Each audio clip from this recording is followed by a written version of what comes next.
झारखंड में आलू पर मचा बवाल। क्या झारखंड और बंगाल के रिश्ते में आलू ले आएगा दरार? भारत की हर घर की रसोई का राजा आलू झारखंड में क्यों बना सियासत का कारण? क्या ममता बनर्जी हेमंत सोरेन को दोस्ती की आड़ में दे रही हैं धोखा?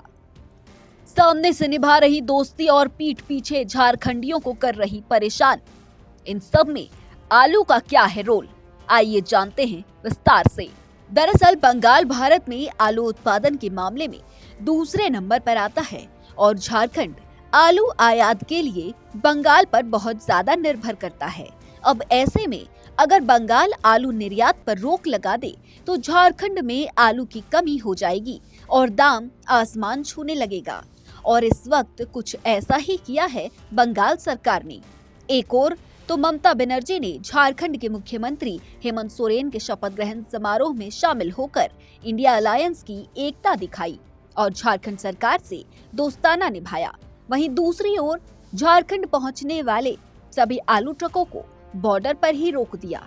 झारखंड पहुंचने वाले सभी नाकों पर पुलिस है और ये देखा जा रहा है कि कहीं ट्रकों में आलू तो नहीं। आलू वाले ट्रकों को रोककर बाकी सभी ट्रकों को जाने दिया जा रहा है। ऐसा करने के लिए बंगाल सीएम ममता बनर्जी ने ही आदेश दिया है। इसके पीछे बंगाल सरकार ने तर्क दिया है कि बंगाल के आलू उत्पादक आलू की जमाखोरी कर राज्य से बाहर आलू बेच रहे हैं, जिससे राज्य में आलू की कमी हो रही है और आलू का दाम आसमान छू रहा है, जिसके चलते बंगाल से दूसरे राज्यों में निर्यात होने वाले आलू पर रोक लगाई गई है ताकि बंगाल में आलू की बढ़ती कीमतों को नियंत्रित किया जा सके। अब ऐसे में झारखंड सरकार और झारखंड वासियों की चिंता बढ़ गई है। बता दें कि एक और जहां 28 नवंबर को झारखंड में मुख्यमंत्री हेमंत सोरेन का शपथ ग्रहण समारोह चल रहा था, वहीं दूसरी ओर 28 नवंबर को ही ममता बनर्जी ने ये फैसला लिया और झारखंड में होने वाले आलू निर्यात पर रोक लगा दी। जबकि शपथ ग्रहण समारोह में खुद ममता दीदी मौजूद थी। झारखंड से मिले सम्मान के बदले ममता दीदी ने रिटर्न गिफ्ट में आलू पर रोक लगा दी है। बता दें कि पश्चिम बंगाल में सालाना करीब 110 लाख टन आलू का उत्पादन होता है। यह देश में आलू के उत्पादन के मामले में दूसरे नंबर पर आता है। पश्चिम बंगाल में आलू की फसल सबसे ज्यादा उत्तरी दिनाजपुर, कूच बिहार, हुगली, पूर्वी बर्दवान, बांकुड़ा, बीरभूम, जलपाईगुड़ी जिले में होती है। पश्चिम बंगाल से हर साल दूसरे राज्यों को करीब 20 से 25 लाख टन अतिरिक्त आलू भेजा जाता है। इसमें झारखंड भी शामिल है। अब ऐसे में अचानक आलू निर्यात बंद होने से झारखंड में बुरा प्रभाव पड़ सकता है। झारखंड के विक्रेता भी इससे परेशान हैं। बंगाल से आलू रोक दिया गया है, तो क्या इस पे कीमत की उछाल आई है? हाँ, आया है। क्या रेट है अभी? अभी 200 रुपये बढ़ा है पैकेट में। पैकेट से 200 रुपया बढ़ा है। आलू अभी सप्लाई कहाँ का आलू आ रहा है? यूपी। बिहार, झारखंड का जब बंद हो गया तो यूपी से माल आ रहा है। क्या लगता है? क्या लगेगा, हम लोग क्या लगेगा? जिस तरह दोनों सरकार में दोस्ताना कहा जाता है कि हमारी दोस्ताना है और दोस्ताना में ये गिफ्ट मिल रहा है। ऐसा नहीं होना चाहिए था, ऐसा नहीं होना चाहिए था, बंद नहीं करना चाहिए था। पूरे ट्रक को बॉर्डर पे रोक दिया गया। ममता दीदी कभी आलू रोक दे रही है, कभी ट्रक रोक दे रही है। किस तरह का ये झारखंड के साथ इनका दोस्ताना है? इस साल में तो हमको लगता है 2 बार हो गया, ही 2-3 बार हो गया। 2024 में 2 बार पहले भी बॉर्डर बंद हुआ था। किलो में अगर बात करें तो किलो में कितना है? किलो में 5 रुपये किलो बढ़ा। 5 रुपया बढ़ा है। पहले 30 रुपये किलो बिकता था, अभी एक हफ्ता पहले अभी 35 हो गया है। बंगाल सरकार आलू रोक दी है, क्या कीमतों में उछाल आया है? हाँ, उछाल तो आया। कितना बढ़ा है? लगभग में आपका 200 से 300 रुपये प्रति कुंटल कोई भी आलू में उछाल आया। ये नया वाला अगर नहीं रहता तब तो अच्छा खासा मार झेलना पड़ता। जैसे महाराष्ट्र का प्याज झेलना पड़ता है हम लोग को 90 रुपये 100 रुपये इस टाइप का।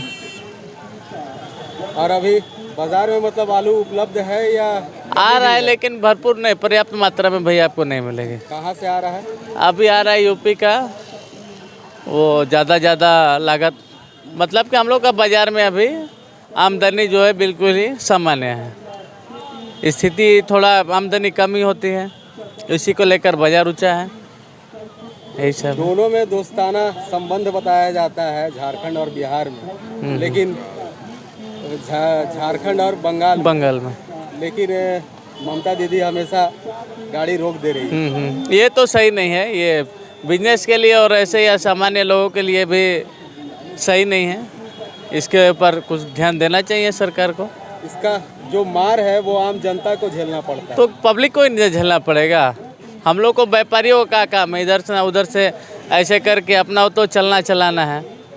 जो सामान्य लोग हैं उन पर ही खास करके पड़ती है। क्या कहेंगे सरकार से? अब हम लोग क्या कहना है, सरकार को थोड़ा ध्यान देना चाहिए, इस चीज़ पे ध्यान देना चाहिए। कल यही है कि जेब पे दबाव पड़ रहा है और कुछ नहीं है।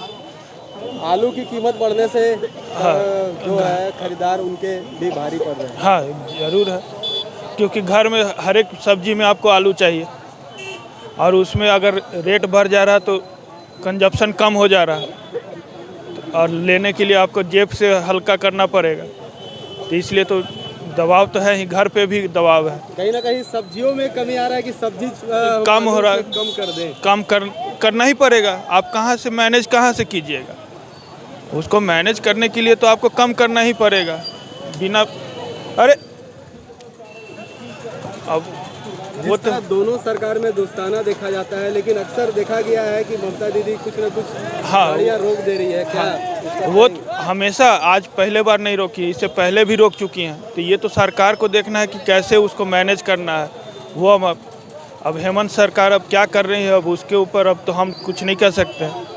28 नवंबर को शपथ ग्रहण करते हैं और 28 नवंबर को ही गाड़ी रोक दिया। आज आपकी दीदी यहीं पर थी। अब उस पर क्या बोला जा सकता है? अब वो तो सरकार को ही बोलना है, जो भी बोलना है। वहीं अब आलू को लेकर राजनीति में भी बयानबाजी शुरू हो गई है। रांची विधायक सीपी सिंह ने चुटकी लेते हुए कहा कि कांग्रेस नेता राहुल गांधी की तरह पश्चिम बंगाल की मुख्यमंत्री ममता बनर्जी भी अब आलू से सोना बनाएंगी, इसलिए वो आलू को बंगाल से बाहर नहीं जाने दे रही। लेकिन हमको सूचना मिली है कि राहुल गांधी आलू बटोर रहा है, आलू बटोर के सोना बना रहा है। ममता दीदी को ही खबर लगा यहाँ 28 को जब रांची आई थी ना हेमंत सोरेन के शपथ ग्रहण समारोह में, तो उनका के पता चलल कि भाई तो राहुल गांधी आलू से सोना बनावता, तो काहे ना हम सोना बनाई। जैसे आलू पर रोक लगा देले बाकी झारखंड ना आवे। बीजेपी प्रदेश प्रवक्ता अशोक बड़ाइक ने कहा कि सीएम हेमंत सोरेन को ममता दीदी से बात करनी चाहिए और इस मामले का निष्पादन करना चाहिए। तो वहीं जेएमएम प्रवक्ता मनोज पांडे झारखंड और बंगाल के रिश्ते पर टिप्पणी करने से बचते हुए नजर आए और कहा कि 1 से 2 दिनों में इस मामले का निष्पादन हो जाएगा। बीजेपी को और कोई मुद्दा ढूंढना चाहिए, ये कोई मुद्दा नहीं है। देखिए, जिस तरह से झारखंड और बंगाल बॉर्डर में बंगाल से जो आलू की ट्रकें जो आ रही है उसको बॉर्डर में रोका जा रहा है, यह ममता बनर्जी सरकार के निर्देश पे रोका गया है कि झारखंडियों को आलू से वंचित रखा जाए। और आज उसका परिणाम है कि झारखंड की जनता आलू से वंचित हो रही है। जो आलू स्टॉक में है वो कहीं ना कहीं 2 रुपया 3 रुपया महंगाई के दर पे यहाँ आलू उपलब्ध हो पा रहा है, आलू मिल पा रहा है। तो मेरा माननीय मुख्यमंत्री हेमंत सोरेन जी से आग्रह है कि आप ममता बनर्जी को अतिथि सत्कार करते हैं, माला पहनाते हैं, उनको सम्मान करते हैं, और वही ममता बनर्जी झारखंडियों को आलू से वंचित करने का काम करती है। तो मेरा हेमंत सोरेन जी से आग्रह है कि ममता बनर्जी जी को फोन लगाइए और उनसे आग्रह कीजिए कि झारखंडियों को आलू उपलब्ध कराए, नहीं तो राज्य की जनता आपके खिलाफ आंदोलन करने के लिए अब शुरुआत तैयार बैठी हुई है। तो पता चल गया होगा इनको चुनाव में कौन डरपोक है और कौन बहादुर है। आलू की जहां तक बात है, ठीक है, बंगाल का मामला है, बंगाल ने रोका है, हमारे अधिकारी वार्ता कर रहे हैं, लेकिन उससे बहुत ज्यादा अंतर नहीं पड़ना। हमारा लोकल आलू भी अब निकल के बाजार में आ रहा है, बिहार से भी आलू आ रहा है, उत्तर प्रदेश से भी आ रहा है, तो उससे कोई बहुत ज्यादा परेशानी की बात नहीं है। और एसेंशियल कमोडिटी भी मैं नहीं मानता हूँ। 5 रुपए की बढ़ोतरी हुई है उसमें, ठीक है, 1-2 दिन में प्राइस भी नॉर्मल हो जाएगा। तो बहुत ये कोई ऐसा इशू नहीं है जिसमें चिल्लो पों किया जाए। मुद्दों की तलाश में भारतीय जनता पार्टी रहती है तो कोई दूसरी मुद्दे पर बात करें। ये ऐसा कोई मुद्दा नहीं है जिससे जनजीवन अस्त-व्यस्त हो जाए। बता दें कि इस पूरे मामले पर संज्ञान लेते हुए मुख्यमंत्री हेमंत सोरेन ने राज्य की मुख्य सचिव अलका तिवारी को तत्काल मामले में निष्पादन करने का निर्देश दिया है। मुख्य सचिव अलका तिवारी ने पश्चिम बंगाल के मुख्य सचिव मनोज पंत से फोन पर इस मामले को लेकर बात की। मनोज पंत ने भरोसा दिलाया है कि जल्द ही एक कमेटी बनाकर आलू के मामले का निष्पादन सुनिश्चित किया जाएगा।